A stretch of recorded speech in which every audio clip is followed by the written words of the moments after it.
Hi dear students, welcome all of you on Akshi academy YouTube channel. Students, मैं हूं डिम्पल कटारिया और हम यहाँ पर कर रहे हैं 11th क्लास फिजिक्स और इसमें हम चैप्टर 10 लेकर चल रहे हैं, that is the mechanical properties of fluids.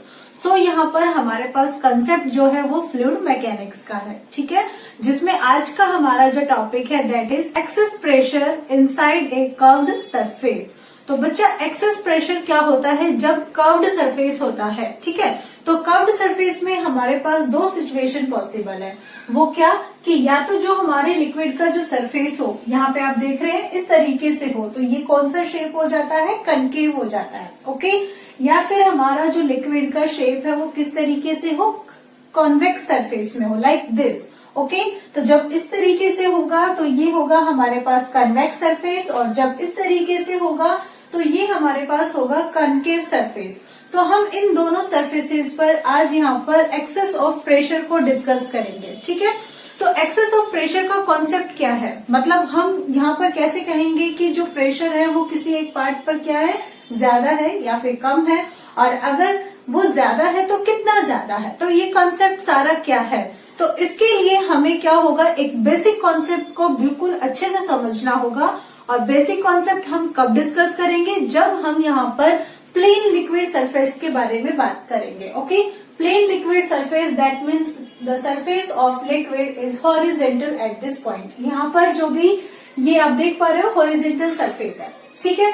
अब क्या होता है कि ये जो लिक्विड का सरफेस होता है, हम यहाँ पर सपोज कर लेते हैं कि इस पॉइंट पर यहाँ पर सरफेस पर क्या है, एक मॉलिक्यूल है, जो कि किसका मॉलिक्यूल है, लिक्विड का मॉलिक्यूल है। तो यहाँ पर इस लिक्विड मॉलिक्यूल पर क्या होता है, कुछ फोर्सेस लगते हैं, ओके। एक तो होता है कोहेसिव फोर्स। कोहेसिव फोर्स जो मतलब कि सेम काइंड के जो मटेरियल है, दैट मीन्स सेम काइंड के जो पार्टिकल्स है उनके बीच में वर्क करता है। दैट मीन्स यहाँ पर लिक्विड के बीच में जो भी फोर्स लगेगा that is the cohesive force. और ये वाला जो फोर्स है ऑल पॉसिबल डायरेक्शन में लगेगा, ठीक है। लेकिन अगर हम यहाँ पर अनदर फोर्स को देखें तो वो हम देखते हैं कि ये जो लिक्विड मॉलिक्यूल है इसमें ये इसका क्या है, सरफेस है, ठीक है। और जब लिक्विड का सरफेस होता है तो उस पर टेंजेंशियली एक फोर्स लगता है जो कि सरफेस टेंशन की वजह से लगता है।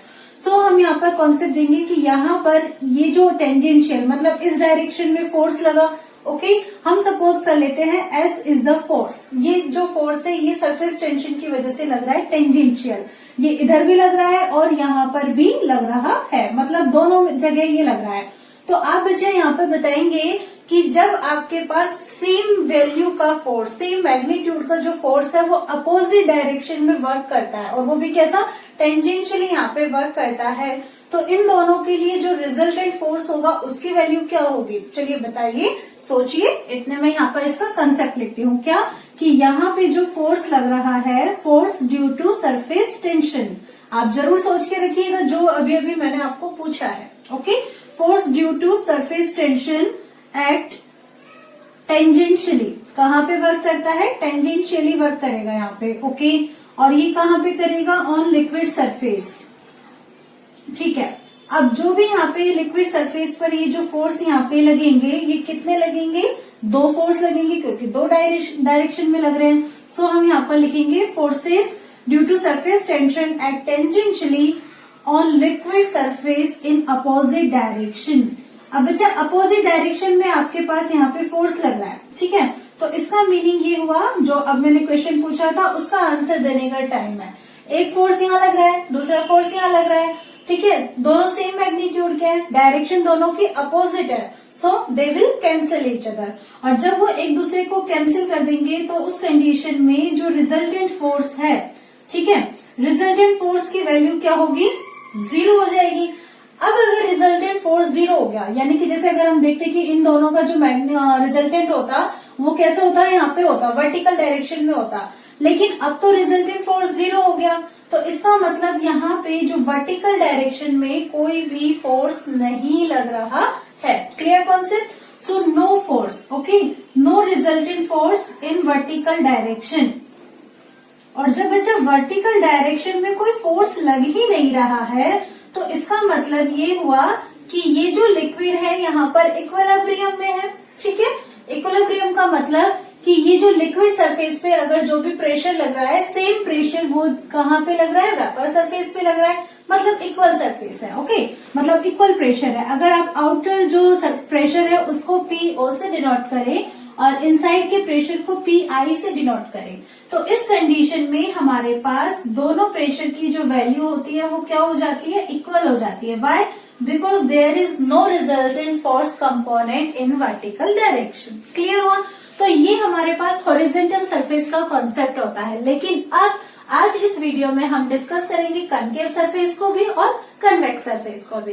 तो चलिए हम सबसे पहले कनकेव सरफेस को ले लेते हैं। ठीक है, तो जैसे हमने यहाँ पर मॉलिक्यूल लिया, सेम इसी तरीके से हम यहाँ पर भी एक मॉलिक्यूल ले लेते हैं। ये ले लिया जी हमने एक मॉलिक्यूल। ठीक है, अब अगर मॉलिक्यूल लिया है तो लिक्विड का सरफेस कैसा है, आप देख रहे हो ये इस तरह का है, कनकेव सरफेस है। ओके, तो कनकेव सरफेस है लिक्विड का, तो यहाँ पर क्या होगा, सरफेस टेंशन की वजह से फोर्स लगेगा। बिल्कुल लगेगा जी, यहाँ पर भी लग रहा था। अब जो फोर्स लगेगा वो कैसे लगेगा, लिक्विड सरफेस के टेंजेंशियली जैसे यहाँ पे आपने टेंजेंट लाइन ड्रॉ की ना, सेम कंसेप्ट में अब आप इस सरफेस पर भी टेंजेंट लाइन ड्रॉ करेंगे। तो हम यहाँ पर देखते हैं, इधर ये जो टेंजेंट लाइन ड्रॉ की हमने इस तरफ हो गई है। ठीक है, यानी कि ये जो फोर्स लग रहा है यहाँ पे लग रहा है, हम इसको सपोज कर लेते हैं Fs is the force due to surface tension. Okay, and similarly हम यहाँ पर देखते हैं टेंजेंट लाइन ड्रॉ करके, तो जी ये हमें यहाँ पे टेंजेंट लाइन मिलती है। Okay, that means this is the another force Fs। तो ये फोर्स कैसे लग रहे हैं जी, एक तो लग रहा है इस तरीके से, ओके, और एक लग रहा है ऐसे। ठीक है, और ये ना यहाँ पे ये कनकेव सरफेस है, तो ये हमारा यहाँ पे इस तरीके से सरफेस हो गया है जी। ये लीजिए, ये आपका यहाँ पे सरफेस हो गया है। ठीक है, तो कॉन्सेप्ट ये हुआ कि जी अब आप इसका रिजल्टेंट कैलकुलेट करोगे कि क्या रिजल्टेंट होगा। तो हम इसे यहाँ पे क्या करेंगे, कंपोनेंट्स में डिवाइड करेंगे।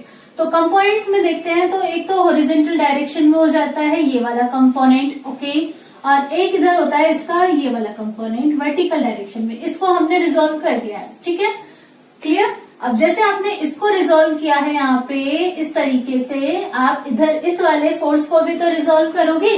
भाई आपने इसको तो कर दिया कि ये आपका हॉरिजॉन्टल डायरेक्शन हो गया है जी, और ये हमारा हो गया वर्टिकल डायरेक्शन में। सेम हम इसको भी तो रिजोल्व करेंगे, और इसे रिजोल्व करेंगे तो इस तरफ हॉरिजॉन्टल डायरेक्शन में हो जाएगा। ओके, और सेम इसी तरफ हमारा क्या होगा, वर्टिकल डायरेक्शन में भी होगा। सो कॉन्सेप्ट हम यहाँ पर यूज करते हुए इसको बना देते हैं कि ये तो हो गया जी हॉरिजॉन्टल कंपोनेंट, और यहाँ पे इसी डायरेक्शन में हो गया जी वर्टिकल कंपोनेंट। समझ में आ रहा है?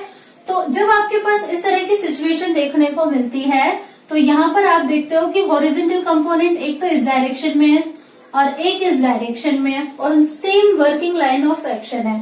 तो इसका मीनिंग ये हुआ कि जो भी हम यहाँ पर देखते हैं कि हॉरिजॉन्टल जो भी है हमारे पास फोर्सेस, उनका जो रिजल्टेंट होगा हमारे पास, ओके, उनका जो रिजल्टेंट होगा वो तो क्या हो गया जी, 0 हो गया। ठीक है, जैसे यहाँ पे हो रहा था हॉरिजॉन्टल कंपोनेंट का तो हो गया 0, बट यहाँ पे वर्टिकल कंपोनेंट का रिजल्टेंट 0 नहीं है ना। दैट मीन्स जो फोर्स है यहाँ पे वो क्या है, this is the resultant of किस किस का है ये, vertical components, resultant of vertical components, इसका ये यहाँ पर रिजल्टेंट है। ठीक है, तो अब अगर ये है तो इसकी डायरेक्शन कहाँ है, अगर आप इधर देखोगे तो ये डायरेक्शन इधर है, लिक्विड की बाहर की ओर है ना, outward. So you can write here outward direction, यानी कि जो भी रिजल्टेंट फोर्स यहाँ पे लग रहा है आपका, वो कहाँ लग रहा है जी, आउटवर्ड डायरेक्शन में लग रहा है। ठीक है, अगर अब ये आउटवर्ड डायरेक्शन में फोर्स लगेगा तो भैया ये तो लिक्विड जो है इक्विलिब्रियम में है। और भैया क्या कहते हैं, हम तो कहते हैं साइंस में कि अगर इक्विलिब्रियम है, इसका मतलब ये हुआ कि सेम जो जितना फोर्स यहाँ पे अपवर्ड डायरेक्शन में लग रहा है, उतना ही फोर्स ऊपर से भी आएगा। भैया डाउनवर्ड डायरेक्शन में डायरेक्शन चेंज हो जाएगी। दैट मीन्स जितना फोर्स यहाँ लग रहा है उतना फोर्स यहाँ पे भी हमें चाहिए। ओके, और यहाँ पे जो फोर्स लगेगा वो किसकी वजह से लगेगा, that will be due to air, जो भी एयर की वजह से होगा, that means external pressure. Okay, और जब एक्सटर्नल प्रेशर वहां पे वर्क करेगा तो इस कंसेप्ट का मतलब ये हुआ बच्चों यहाँ पे क्या कि ये जो भी यहाँ पे प्रेशर है इसकी वजह से फोर्स लगेगा और वो इस डायरेक्शन में लगेगा। ठीक है, प्रेशर कहाँ लगेगा? प्रेशर डाउनवर्ड डायरेक्शन में लगेगा और डाउनवर्ड डायरेक्शन की वजह से जो फोर्स लगेगा वो भी कहाँ लगेगा? इसी डायरेक्शन में लगेगा और ये इस रिजल्टेंट फोर्स को यहाँ पर क्या करेगा? एडजस्ट कर देगा, बैलेंस कर देगा और बैलेंस कर देगा तो ये इक्विलिब्रियम में रहेगा। बट कॉन्सेप्ट क्या हुआ कि जो कनकेव सरफेस होता है, ओके, कनकेव सरफेस होता है उस पे जो प्रेशर लग रहा है वो कहाँ से लग रहा है? फ्रॉम एयर, एयर से लग रहा है कहाँ पे? डाउनवर्ड डायरेक्शन में। ओके, सो आप यहाँ पे मेंशन करेंगे इसके बाद कि जी आउटवर्ड डायरेक्शन में तो हमारा रिजल्टेंट फोर्स हो गया है। ओके, और यहाँ पे एक फोर्स और लग रहा है, फोर्स, ठीक है, किसकी वजह से? Due to excess of pressure, pressure लग रहा है ना भाई, और प्रेशर की वजह से फोर्स लग रहा है। Due to excess pressure balances this force, balances the resultant force। ये इस रिजल्टेंट फोर्स को यहाँ पे क्या कर देगा? बैलेंस कर देगा। ठीक है, सो कंसेप्ट आपको यहाँ पे क्लियर हुआ कि जब आपके पास यहाँ पे रिजल्टेंट फोर्स यहाँ पे अपवर्ड डायरेक्शन में है तो जो एक्सेस प्रेशर है, ओके, वो कहाँ पे है? डाउनवर्ड डायरेक्शन में। दैट मीन्स वो कनकेव जो सरफेस है उसकी तरफ है। क्लियर? यहाँ तक क्लियर? अब इस पॉइंट को ध्यान रखना। अभी नेक्स्ट कॉन्सेप्ट में मैं आपसे यही चीज दोबारा से पूछूंगी और फिर आप देखना कि कैसे आपके दिमाग में ये टॉपिक पूरा अच्छे से आ जाएगा। ठीक है, अब हम यहाँ पर लेते हैं कन्वेक्स सरफेस। तो बच्चों जब कन्वेक्स सरफेस होता है तो हम सपोज कर लेते हैं कि जो मॉलिक्यूल है ना वो यहाँ पे है। ठीक है, मॉलिक्यूल यहाँ पे है तो टेंजेंशियली जो फोर्स एक्ट करेगा वो इस डायरेक्शन में करेगा, लाइक दिस। ओके, ये आपका आप देख रहे हो टेंजेंशियली फोर्स यहाँ पे एक्ट करता है इस मॉलिक्यूल पे। अगर आप इसको रिजल्टेंट में कंपोनेंट्स में यहाँ पे डिवाइड करोगे तो ये तो हॉरिजॉन्टल आपके पास कंपोनेंट हो जाएंगे। क्लियर? और जैसे हॉरिजॉन्टल कंपोनेंट होंगे हम देखते हैं कि इस वाले फोर्स के लिए जो वर्टिकल कंपोनेंट होगा वो डाउनवर्ड डायरेक्शन में होगा। सिमिलरली इस वाले फोर्स के लिए जो वर्टिकल कंपोनेंट होगा वो भी कहाँ पे होगा? डाउनवर्ड डायरेक्शन में होगा। दैट मीन्स अगर अब हम यहाँ पर इस कंसेप्ट को देखें तो ये वाला जो रिजल्टेंट सरफेस का जो कंपोनेंट है हमारे पास हॉरिजॉन्टल कंपोनेंट, अगर मैं इसको यहाँ पे एस लूं और इसे भी मैं यहाँ पर क्या लूं? एस लूं, तो ये जो दोनों हैं सेम मैग्नीट्यूड के हैं, अपोजिट डायरेक्शन में हैं, तो ये तो एक दूसरे को कैंसिल कर देंगे। ठीक है, और जो रिजल्टेंट फोर्स होगा वो यहाँ पे होगा, किस डायरेक्शन में होगा? डाउनवर्ड डायरेक्शन में। तो कंसेप्ट यहाँ पर सेम है अभी तक, क्या कि जो हॉरिजॉन्टल फोर्स के कंपोनेंट है वो भी यहाँ पे क्या कर देते हैं? एक दूसरे को कैंसिल कर देते हैं एंड जो रिजल्टेंट कंपोनेंट होता है वो हमारे पास इधर हो जाता है। यहाँ इस केस में देखो तो अपवर्ड डायरेक्शन में था and if you are saying in this case then it is in downward direction, that means inward direction of liquid. तो आप यहाँ पे कन्वेक्स सरफेस के लिए बोलेंगे कि जो रिजल्टेंट फोर्स है, ओके, रिजल्टेंट फोर्स ये कहाँ पे एक्ट करता है? डाउनवर्ड डायरेक्शन में एक्ट करता है। अब बच्चा ये जो डाउनवर्ड डायरेक्शन में एक्ट करेगा ये फोर्स, तो यहाँ पर सिंस ये जो लिक्विड है ये कैसे है? इक्विलिब्रियम में है।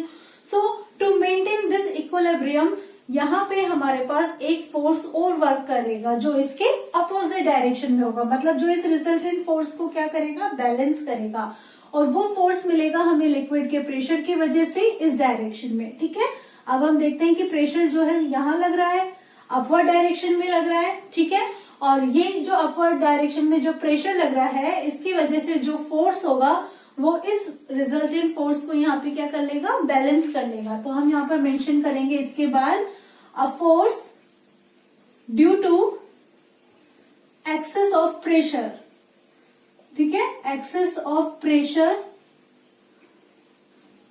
Act in opposite direction of resultant force. और अपोजिट डायरेक्शन में मेंशन करेगा, इसका मीनिंग ये हुआ कि ये यहाँ पे अब अपवर्ड डायरेक्शन में है। ठीक है, अब बच्चे आप दोनों कंडीशन में देखो यहाँ पे कि यहाँ पे भी फोर्स लग रहा है due to excess of pressure और यहाँ पे भी फोर्स लग रहा है due to excess of pressure, but ये वाला जो फोर्स है ये कहाँ पे लग रहा है? डाउनवर्ड डायरेक्शन में लग रहा है। Correct, downward direction. ये देखो इस तरीके से, और ये वाला जो फोर्स लग रहा है ये अपवर्ड डायरेक्शन में लग रहा है। लेकिन दोनों तरफ ही अगर हम एक कॉन्सेप्ट ध्यान से देखें क्या, कि ये जो भी यहाँ पे फोर्स लग रहा है due to excess of pressure, ये कौन से सरफेस पे लग रहा है, कनकेव पे लग रहा है या कन्वेक्स की तरफ लग रहा है, ये ध्यान दो जरा। अब देखो जरा इस वाले केस में देखो, ऐसे करोगे तो कनकेव है, कनकेव है तो मतलब ये जो भी यहाँ पे प्रेशर वर्क कर रहा है ये इस तरफ वर्क कर रहा है, that means on concave side. Clear? तो जो भी प्रेशर है वो किस तरफ है, कनकेव साइड। क्या इस तरफ, दैट मीन्स इस तरफ, ये जो कन्वेक्स वाला साइड है, अगर आप यहाँ से देखोगे तो कन्वेक्स है, नीचे से देखोगे तो ठीक है, नीचे से तरफ से कोई यहाँ पे प्रेशर लग रहा है, no, that means pressure on concave side is greater than the pressure on convex side. Clear? इस साइड जो प्रेशर होगा वो ज्यादा होगा। सिमिलरली अगर हम इस वाले कंसेप्ट में देखें तो यहाँ पर हमारे पास लिक्विड का सरफेस इस तरीके से है, इस तरीके से जब सरफेस है तो ये वाला जो ऊपर वाला जो पोर्शन है वो कौन सा है, अगर आप ऐसे ऊपर से देखोगे तो जी कन्वेक्स है, लेकिन अगर आप यहाँ से देखोगे ये ऐसे, तो ये कौन सा है, कनकेव है। क्लियर? और जब ये कनकेव होता है तो इसका मतलब ये हुआ कि जो प्रेशर लग रहा है वो कनकेव तरफ में लग रहा है, ठीक है, और ऊपर से देखोगे तो क्या है, कन्वेक्स है। सो एक्सेस प्रेशर किसकी तरफ लगा, आपका कनकेव साइड में लगा। तो इन दोनों कॉन्सेप्ट के बेस पे, एक तो आपने यहाँ पे ये वाला कॉन्सेप्ट देखा और एक आपने देखा ये वाला कंसेप्ट, इन दोनों कंसेप्ट के बेस पर हम यहाँ पे क्या ऑब्जर्व कर रहे हैं, हम ये ऑब्जर्व कर रहे हैं कि जो कनकेव साइड, ओके, अगर यहाँ पर देखा अपर पोर्शन और यहाँ देखा तो लोअर पोर्शन, दैट मीन्स जो कनकेव साइड पर जो प्रेशर लगता है वो हमारा कन्वेक्स प्रेशर के साइड में, मतलब कन्वेक्स सरफेस के साइड पर जो प्रेशर लगता है उससे क्या हो जाता है, ज्यादा होता है। So pressure on concave side is greater then pressure on convex side. Clear हुआ कॉन्सेप्ट? और ये कितना ज्यादा होता है, ओके, अगर आप एक लिक्विड सरफेस की बात करते हो तो ये कितना ज्यादा होता है, इसको हम अलग अलग कंसेप्ट में कैलकुलेट कर सकते हैं। बेसिकली 3 केसेस होते हैं हमारे पास। फर्स्ट केस होता है ड्रॉप ऑफ लिक्विड, यानी कि जो भी लिक्विड की ड्रॉप होता है हम उस पर डिस्कस करेंगे। सेकेंड केस हम डिस्कस करेंगे on soap bubble, and third case we will discuss for on air bubble. ठीक है, तो बच्चों आप एक बार इसे नोट कर लीजिए। उसके बाद नेक्स्ट कंसेप्ट हम ले लेते हैं, excess of pressure inside a drop of liquid. So now जैसे मैंने आपको बताया कि अब हम यहाँ पर क्या कॉन्सेप्ट लेंगे कि ये जो भी एक्सेस ऑफ प्रेशर होता है ये 3 केस में होता है ना। तो सबसे पहले हम यहाँ पर फर्स्ट केस ले रहे हैं, inside a drop of liquid. बच्चों यहाँ पे हमने एक लिक्विड की ड्रॉप ली है जिसके अंदर क्या है, लिक्विड फिल किया हुआ है। ठीक है, अगर अब हम यहाँ पर देखेंगे तो यहाँ से आप ऐसे देखो अंदर की तरफ, ओके, लाइक दिस तरफ, इस तरफ अगर आप देखोगे तो ये कौन सा सरफेस है आपके पास, ऐसे, ये कौन सा है, कनकेव सरफेस है। Very good.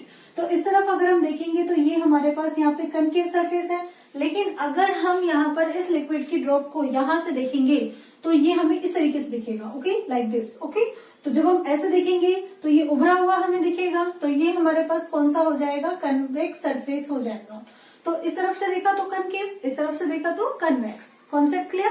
अब नेक्स्ट यहाँ पे हम क्या देखते हैं कि ये जो लिक्विड की ड्रॉप है, ठीक है, इसके अंदर क्या है, लिक्विड है, और ये जो लिक्विड है इस ड्रॉप पर, इस ड्रॉप के सरफेस पर क्या कर रहा है, प्रेशर लगा रहा है। ओके, प्रेशर लगा रहा है। कैसे लगाएगा जी, इस डायरेक्शन में प्रेशर लगाएगा, और हम यहाँ पर सपोज कर लेते हैं कि जो भी प्रेशर लगता है दैट इज PI।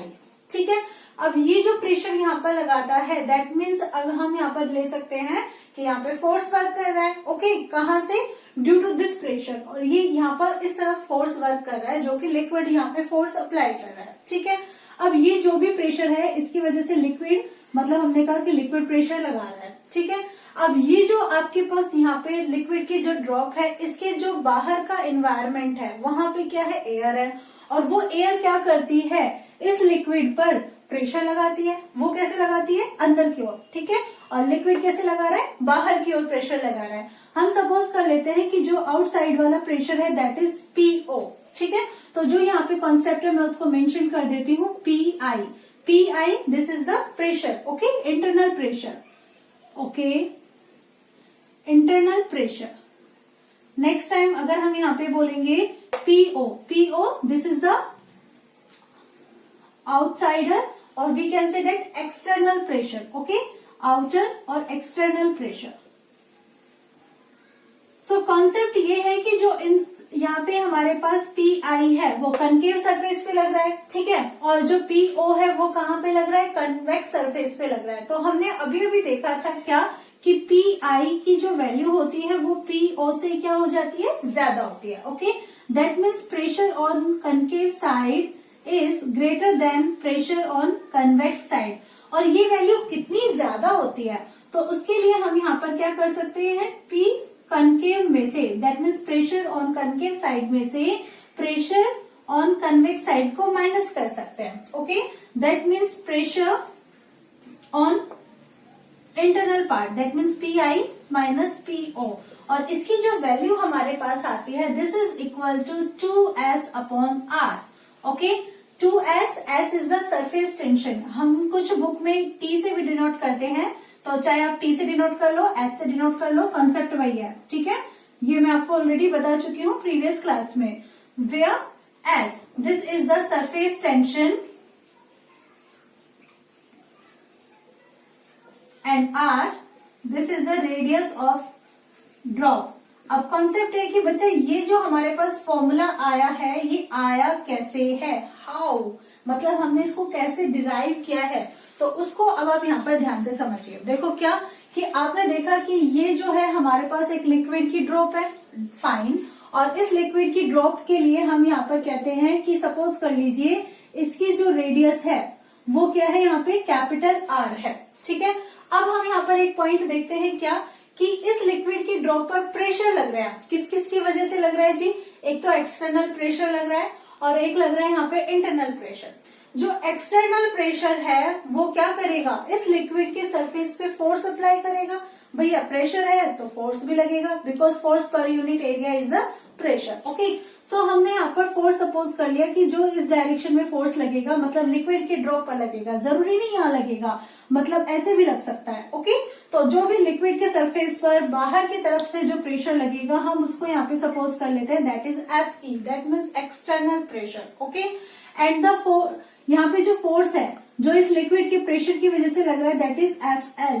क्या यहाँ पर ये दोनों ही प्रेशर लगेंगे या फिर कोई और प्रेशर भी लगेगा, तो हम बच्चों जानते हैं क्या कि ये एक लिक्विड की ड्रॉप है, और इस लिक्विड की जो ड्रॉप है इसका जो शेप है वो कैसा है, स्फेरिकल है। और स्फेरिकल शेप कब होता है, जब हमारा एरिया कैसा होता है, मिनिमम होता है ना। हमने ये बताया है कि किसी भी गिवन वॉल्यूम के लिए जो भी हमारा एरिया होता है मिनिमम होता है, कब होता है, स्फेरिकल शेप का होता है। दैट मीन्स यहाँ पे इस लिक्विड की ड्रॉप पर एक ऐसी प्रॉपर्टी वर्क कर रही है जो इस लिक्विड की ड्रॉप को क्या करना चाह रही है, इसके एरिया को, सरफेस एरिया को मिनिमम करना चाह रही है। मतलब अगर इतनी बड़ी लिक्विड की ड्रॉप है तो इस पर क्या कर रहा है, प्रेशर लग रहा है। ओके, और वो एक ऐसी प्रॉपर्टी लग रही है जिससे इसका जो साइज है वो मिनिमम हो जाएगा, बिल्कुल छोटे से छोटा जितना वो हो सकता है। दैट मीन्स सरफेस एरिया कम करने की कोशिश है, तो वो हमारे पास कौन सी प्रॉपर्टी होती है, सरफेस टेंशन। ठीक है, तो उस सरफेस टेंशन की वजह से भी क्या होगा, इस पर फोर्स लगेगा। और वो सरफेस टेंशन किस तरफ लगेगा भैया, वो सरफेस टेंशन लगता है लिक्विड के सरफेस पर। दैट मीन्स ये आपका जो सरफेस है, और वो क्या करेगा, इसको यहाँ पे कम से कम करने की कोशिश करेगा। ठीक है, और वो जो सरफेस टेंशन यहाँ पे लगेगा वो क्या करेगा, इस लिक्विड के ड्रॉप के एरिया को कम करेगा। ठीक है, मतलब अगर लिक्विड का ड्रॉप इतना बढ़ रहा है तो उसको कम करेगा, तो जो उसकी रेडियस बढ़ी है उसको कम करेगा। दैट मीन्स वो जो यहाँ पे प्रेशर लगेगा, जो फोर्स लगेगा एक्सटेंशन की वजह से, वो अंदर की तरफ लगेगा। ठीक है, तो बच्चों हम यहाँ पर कॉन्सेप्ट देख रहे हैं कि हमारे पास ये वाला फोर्स है ये इस तरफ लग रहा है, डन। ये वाला जो फोर्स है ये इस तरफ लग रहा है, ओके। एंड ये वाला जो फोर्स है ये कहाँ लग रहा है, ये भी इस तरफ लग रहा है। So we can say that FE plus FS, okay, FE plus FS this is equal to FL। तो ये हमें यहाँ पे कंसेप्ट मिल जाता है, FE plus FS this is equal to FL। अब जरा देखो यहाँ पे क्या कि जब हम एक्सटर्नल फोर्स को सरफेस टेंशन वाले फोर्स के साथ प्लस करते हैं तो हमें लिक्विड वाला फोर्स मिलता है।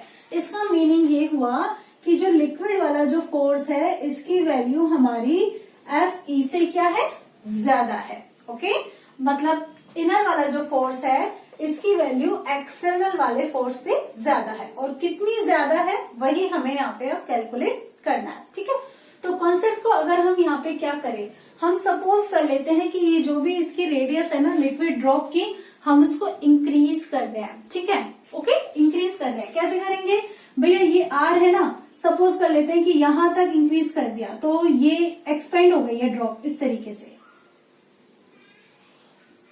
ये लीजिए, ये लिक्विड की ड्रॉप आपकी एक्सपेंड हो गई है। क्यों एक्सपेंड हो गई है?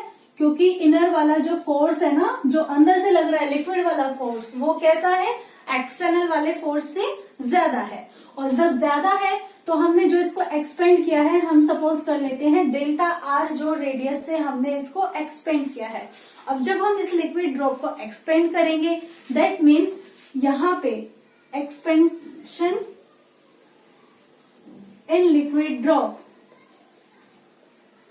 और बच्चा जब आप इसको एक्सपेंड करोगे तो इसका मतलब क्या होगा भाई, इसका मीनिंग ये होगा कि आप इसकी रेडियस को आर से किस में कन्वर्ट कर रहे हो, डेल्टा आर में कन्वर्ट कर रहे हो, ओके।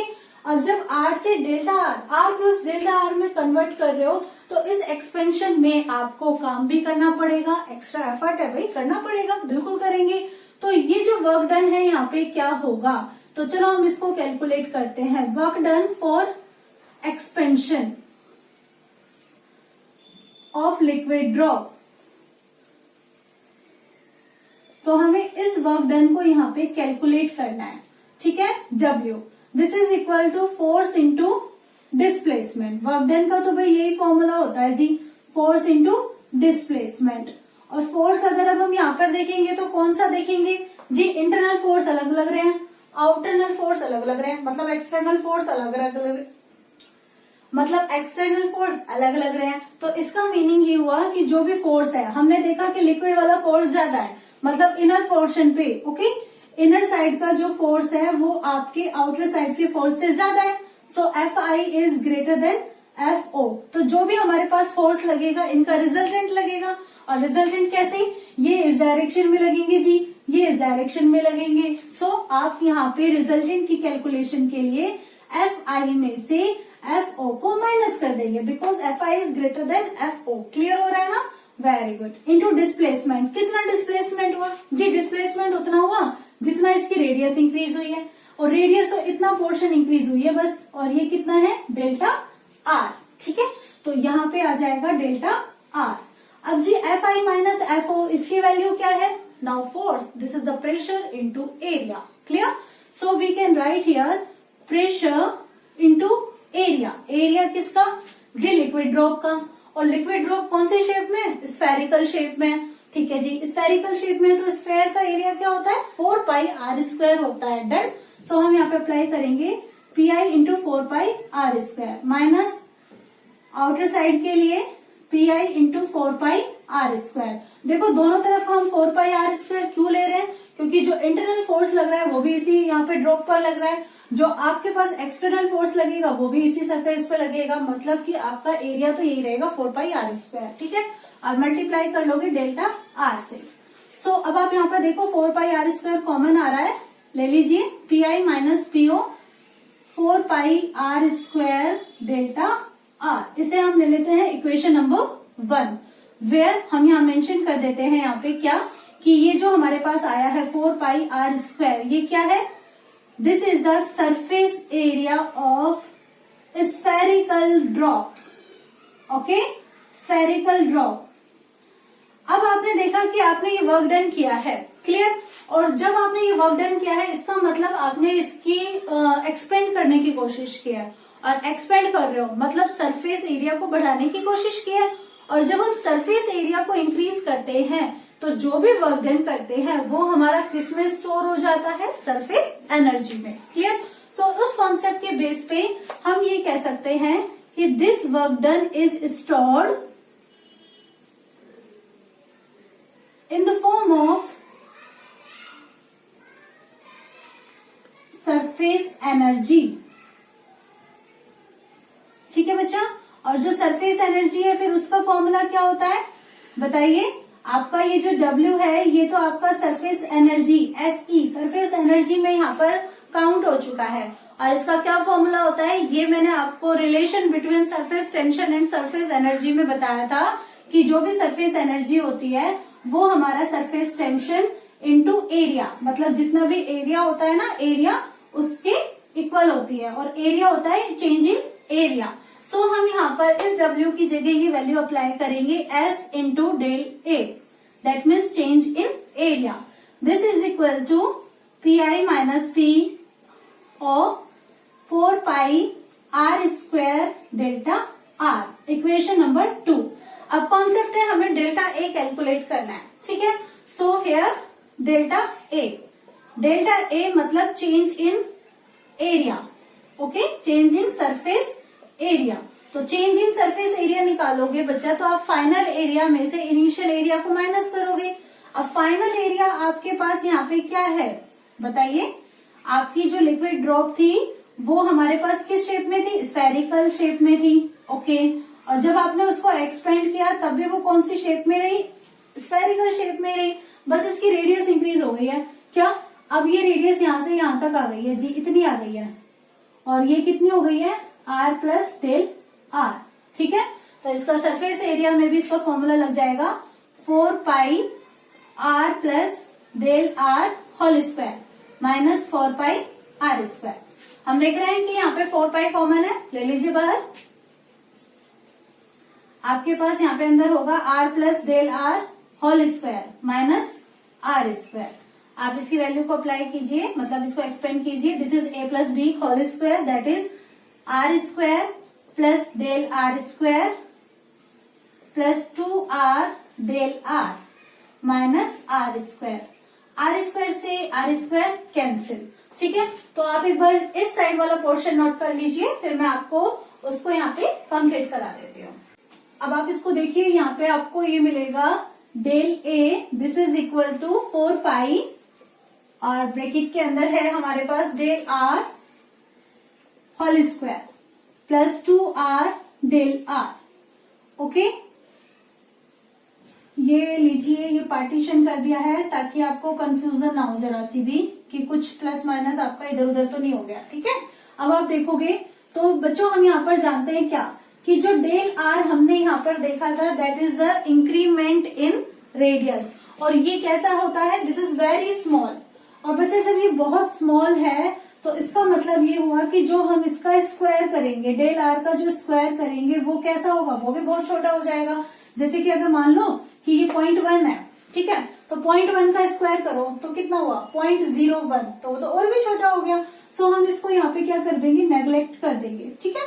और जब आप इसको नेग्लेक्ट करोगे तो आपके पास डेल ए की वैल्यू किसके इक्वल होगी, 4 pi into 2R del R, that is 8 pi R del R। 4 into 2 हो गया है, पाई आ गया है, R डेल R। ये आपको मिल गई है किसकी वैल्यू, डेल ए की value, equation number 3।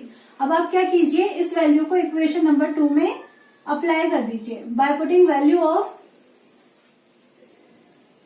Del A from equation number 3 in equation number 2 we get. अब आप रखो बच्चा, क्या मिलेगा यहां से आपको S del A, this is 8 pi R del R, and this is equal to PI minus PO, और वहां पे क्या है 4 pi R square del R। अब देखो जरा कुछ कैंसिल होता है क्या, बिल्कुल होता है। क्या क्या होता है देखो, पाई से पाई कैंसिल हो जाता है जी, R से ये एक सिंगल R कैंसिल होकर यहाँ पे 1 बच जाता है, डेल R से ये डेल R कैंसिल हो जाता है, और 8 है यहाँ पे 4 है, तो 4 1 जा 4, 4 2 जा 8 यहाँ पे हुआ, ठीक है। तो आपके पास ओवरऑल यहाँ पे तो वैल्यू मिली आपको 2S, और यहाँ पे क्या मिली PI माइनस PO, और सब कुछ कैंसिल है, यहाँ पे एक R बच गया है आपके पास, ठीक है। तो आप यहाँ पे मेंशन कर सकते हैं this is equal to PI minus P outside of pressure, that is equal to 2S upon R, where S is the surface tension. और आप यहाँ पे PI दैट मीन्स जो भी हमारे पास यहाँ पे लिक्विड का जो ड्रॉप था उस लिक्विड के ड्रॉप का इस तरफ वाला जो प्रेशर लग रहा है, okay, inner side say that is PI, और जो आउटर से लग रहा है वो हमारे पास PO है। ये हमारा कौन सा तरफ था, यहाँ पे ये वाला कनकेव था, ठीक है, और ये वाला हमारे पास कौन सा था, कन्वेक्स था। So we can write it P concave side, okay, concave side का जो प्रेशर होता है वो कन्वेक्स साइड के प्रेशर से ज्यादा होता है and this is equal to 2s upon R. This is our equation number 4। तो ये हमारा कॉन्सेप्ट हो गया है excess of pressure inside a liquid drop. Clear हुआ कॉन्सेप्ट? अच्छे से समझ में आया? आप इसको नोट कर लीजिए। उसके बाद नेक्स्ट हम डिस्कस करते हैं excess of pressure inside an air bubble. So guys, इसके बाद अब हमारे पास नेक्स्ट टॉपिक है that is air bubble inside a liquid. यहाँ पे आप देख रहे हैं कि ये आपके पास एक एयर बबल है, ठीक है, और इस एयर बबल की हम यहाँ पर क्या करते हैं, रेडियस यहाँ पर सपोज कर लेते हैं कैपिटल आर है, और ये जिस लिक्विड में यहाँ पर फिल है उस लिक्विड का सरफेस टेंशन हम यहाँ पर लेकर चलते हैं एस है, ठीक है। तो कंसेप्ट आप यहाँ पर देखेंगे तो ये जो आपके पास यहाँ पे एयर बबल है ये बिल्कुल उसी तरीके से है जैसे अभी अभी हमने डिस्कस किया था कि लिक्विड की क्या है, एक ड्रॉप है, ठीक है। तो यहाँ पर हम देखते हैं कि इसके यहाँ पर कितने सरफेस है। आप देख पा रहे होंगे कि इसका भी यहाँ पर ओनली 1 सरफेस है, ओके, मतलब लिक्विड का जो सरफेस है यहाँ पे कितना है, 1 है। तो जैसे हमने अभी अभी डिस्कस किया सेम उसी कंसेप्ट के बेस पर हम यहाँ पर क्या कह सकते हैं कि जो भी एक्सेस ऑफ प्रेशर है दैट मीन्स ये हो गया पीओ और यहाँ पर क्या हो जाएगा, पीआई। तो ये जो भी यहाँ पर एक्सेस ऑफ प्रेशर होगा that is pi minus PO, ये भी हमारे पास यहाँ पे किसके इक्वल होगा, 2s अपॉन आर के इक्वल होगा, ठीक है। बिल्कुल जैसा लिक्विड ड्रॉप का केस होता है सेम टू सेम आपको यहाँ पे ये मेंशन कर देना है। लेकिन अब यहाँ पर एक छोटा सा केस है, वो क्या कि अगर आपसे ये कहा जाए if the surface is a liquid film, यानी कि यहाँ पर ये जो भी हमारे पास एयर बबल है, ठीक है, एयर बबल, इसमें अगर लिक्विड ही यहाँ पर सरफेस हो, ठीक है, यानी कि एक फिल्म बन जाए, इस एयर बबल के ऊपर एक फिल्म बन जाए, ठीक है। अब बच्चा जो भी फिल्म यहाँ पर बनेगी तो आप यहाँ पर देखेंगे कि यहाँ पे फिर एक तरीके से 2 लेयर यहाँ पे बन जाएगी, ठीक है। एक फिल्म बन गई है ना भाई एयर बबल के ऊपर, और एयर बबल के ऊपर लिक्विड की फिल्म बन गई है, तो कितने यहाँ पर सरफेस बन जाते हैं, 2 बन जाते हैं। सो हम यहाँ पर लिखेंगे if the surface is a liquid film then it contains 2 surfaces. अब जो सरफेसेस यहाँ पे 2 अलग अलग हैं, तो आप देख रहे हैं कि जो रेडिय है वो भी क्या होगी, अलग अलग होगी। सो आप यहाँ पे मेंशन करेंगे रेडी R1 एंड R2। तो क्या कहेंगे कि जी आपके पास ये इनसाइड वाली है उसको तो हम R1 ले लेंगे उस कंडीशन में, और जो ये आउटसाइडर वाली है इसको हम यहाँ पे क्या ले लेंगे, R2 ले लेंगे, ठीक है। तो हम यहाँ पर एक तरीके से ये देख रहे हैं कि ये आपकी जो ड्रॉप है, ठीक है, इसकी रेडियस हमने यहाँ पर कितने ली है, R1 है, ठीक है। और नेक्स्ट अब हमने एक ये लिया है और फिर इसके बाद इसकी रेडियस हमने यहाँ पे ली है R2। तो जो बच्चा PO होगा वो तो यहाँ पे होगा और PI होगा वो यहाँ पे होगा। PO और PI मतलब इनके बीच में अगर हमें डिफरेंस लेना है तो हमें मिडिल में इस लेयर के पर भी आना होगा। हम सपोज कर लेते हैं इस लेयर पर जो प्रेशर है वो PM है, ठीक है। तो अब आप पहले क्या कर रहे हो, जैसे हम यहाँ पे ड्रॉप में, लिक्विड ड्रॉप में यहाँ पे PO लेते थे और PI यहाँ पे लेते थे, तो हम यहाँ से अंदर आते थे तो PI की वैल्यू ज्यादा हो जाती थी ना। तो सेम कंडीशन में जब आप PO से PM की तरफ आओगे, ठीक है, PO से PM की तरफ आओगे तो PM की वैल्यू PO से ज्यादा होगी, ओके। मतलब जो यहाँ पे मिडिल जो लेयर है इसका प्रेशर आपके एक्सटर्नल प्रेशर से ज्यादा होगा। कितना ज्यादा होगा, तो बच्चों हम यहाँ पर इसको बिल्कुल लिक्विड ड्रॉप की तरह कैलकुलेट करेंगे। यहाँ पे हम क्या लेकर चल रहे थे, R रेडियस लेकर चल रहे थे, then it was 2s upon R। अब आप यहाँ पर देखोगे कि यहाँ से यहाँ तक आने में आपके पास रेडियस कितना है, R2 है, okay, then this will be equal to 2s upon R2। Clear हुआ? एंड नेक्स्ट टाइम जब आप PM से इस तरफ आओगे तो PI की वैल्यू ज्यादा होगी, तो उस कंडीशन में PI will be greater than PM and PI will be equal to PM plus 2s upon, मतलब PM ये वाला है, PM से आप यहाँ अंदर आ रहे हो तो यहाँ पर रेडियस कितना है आपके पास, R1 है, ठीक है, then it will be equal to 2s upon R1 and PM की वैल्यू आप यहाँ से कैलकुलेट कर सकते हो। आप देखिए from this equation we get PM is equal to PO plus 2s upon R2। तो आप यहाँ पर लिखेंगे PO plus 2s upon R1 plus 2s upon R2. So Pi, this is equal to PO plus 2s is common, 1 upon R1 plus 1 upon R2. PO इस तरफ आ जाएगा, then Pi minus PO will be equal to 2s 1 upon R1 plus 1 upon R2 and this is the excess of pressure. ये हमारे पास यहाँ पे excess of pressure आ जाता है कब, जब हम एयर बबल की बात करते हैं और उसका जो सरफेस है वो कैसा है, हमारे पास लिक्विड सरफेस है. ठीक है, आप इसको नोट कर लीजिए. उसके बाद में लास्ट कंसेप्ट है हमारे पास सोप बबल, उसको यहाँ पे क्लियर करा देती हूँ. नाउ गाइज, अब हमारे पास इस वीडियो का लास्ट कंसेप्ट बचा है and the last concept that is excess of pressure inside a soap bubble. अब हम सोप बबल की बात करते हैं. तो बच्चों, जो सोप बबल है हम यहाँ पर ले सकते हैं कि स्फेरिकल शेप का होता है. ठीक है, लेकिन सोप बबल के अंदर क्या होते हैं, टू फ्री सरफेसेस होते हैं. एक तो होता है आउटर सरफेस, एक होता है इनर सरफेस. आउटर सरफेस जो भी बबल होता है उसके बाहर की तरफ वाला सरफेस होता है. ठीक है, और हम यहाँ पर सपोज कर लेते हैं कि इसकी जो रेडियस है वो यहाँ पे है R2 रेडियस है. ठीक है, it is of R2 radius. And next जो सरफेस होता है हमारे पास इनर सरफेस होता है जो बबल के अंदर होता है, जहाँ पे जो सोप का सोल्यूशन होता है और एयर जो होते हैं ना वो कांटेक्ट में होता है. क्योंकि बच्चों जो हम यहाँ पर देखते हैं ना सोप बबल के अंदर क्या होती है, एयर होती है. तो इसका मतलब जो सोप का सोल्यूशन होगा और जो एयर होंगे वो कांटेक्ट में होंगे. कांटेक्ट में होंगे तो वो क्या करेंगे, एक सरफेस बनाएंगे. ठीक है, तो इसका मीनिंग ये हुआ कि दो सरफेसेस होते हैं, दोनों बहुत पास पास होते हैं.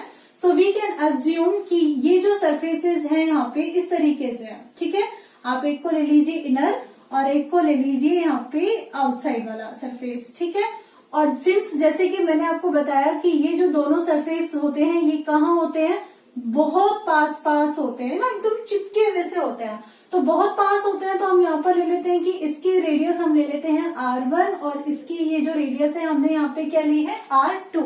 तो जो इनर सरफेस है इसकी हम रेडियस यहाँ पे क्या ले रहे हैं, R1 रेडियस ले रहे हैं. And these radius are nearly equal to each other. Okay, हम इनको यहाँ पर एज्यूम किया जा सकता है ये कि R1 की जो वैल्यू है वो अप्रोक्सीमेटली इक्वल है R2 के. ओके, क्लियर हुआ, क्योंकि ये दोनों बहुत पास पास होते हैं. तो जैसे अभी अभी हमने एयर बबल के अंदर डिस्कस किया था, बिल्कुल हम यहाँ पे भी डिस्कस कर सकते हैं. कैसे, वहां हमने कॉन्सेप्ट देखा था कि जो यहाँ पे एक्सटर्नल प्रेशर होता है वो हम किससे डिनोट करते हैं, PO से. जो इंटरनल प्रेशर होता है उसे हम किससे डिनोट करते हैं, PI से.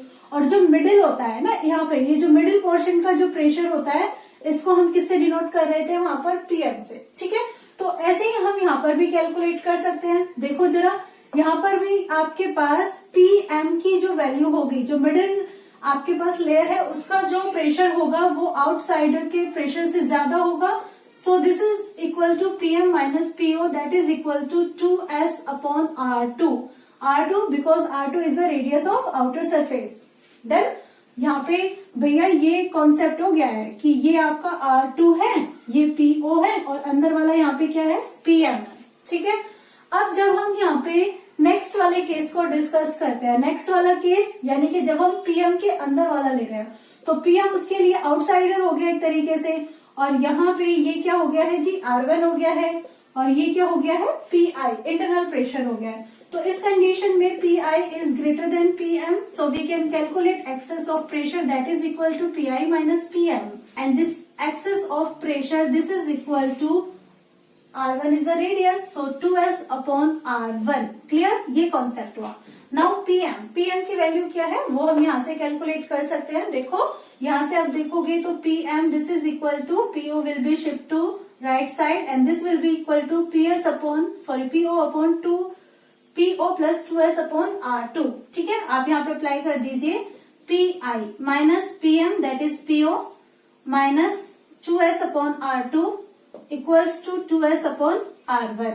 So PI minus PO is equal to 2s upon R1 तो है ही राइट साइड में. ओके, R1 है, R2 वाली टर्म भी यहाँ पे आ जाएगी, then it will be positive. Okay, so excess of pressure, तो यहाँ पे आपका एक्सेस ऑफ प्रेशर कितना हुआ बताइए. Excess of pressure That means Pi minus PO is equal to 2s is common, so we take it outside and in bracket we will get 1 upon R1 plus 1 upon R2. ये concept हमें यहाँ पे मिला। देखो ये बिल्कुल air bubble वाला concept था, बट यहाँ पे क्या एक्सेप्शन है? Here we are taking R1 is approximately equal to R2. So बच्चा जब हम R1 और R2 को approximately equal ही ले लेंगे, then तो हम यहाँ पे मेंशन करेंगे here R1 is approximately equal to R2, so we can write it as R, capital R. Then in this situation we will write Pi minus PO is equal to 2s upon 1 upon R plus 1 upon R. That means 2s into 2 upon R. That means 4s upon R. So आपके पास बच्चा Pi minus PO की value हो जाती है किसके equal? 4s upon R. यानी कि जो लिक्विड सरफेस पर, मतलब जो यहाँ पे सोप बबल का जो एक्सेस ऑफ प्रेशर है वो लिक्विड ड्रॉप वाले एक्सेस प्रेशर का क्या हो जाता है? डबल हो जाता है। वहां 2s अपॉन आर आया था ना, यहाँ क्या आया? 4s अपॉन आर आया है। तो स्टूडेंट्स यहाँ पे ये हमारे पास सोप बबल का केस हो जाता है और हमारा एक्सेस ऑफ प्रेशर का जो टॉपिक है वो कंप्लीट यहाँ पे हो जाता है। ठीक है, नेक्स्ट जो वीडियो होगी वो हमारी कैपिलरी राइज पर होगी। तब तक के लिए बने रहिएगा चैनल पे। वीडियो अच्छी लगी हो तो लाइक कमेंट जरूर करना, फ्रेंड्स को शेयर भी करना। Thank you so much for watching my channel. Bye bye.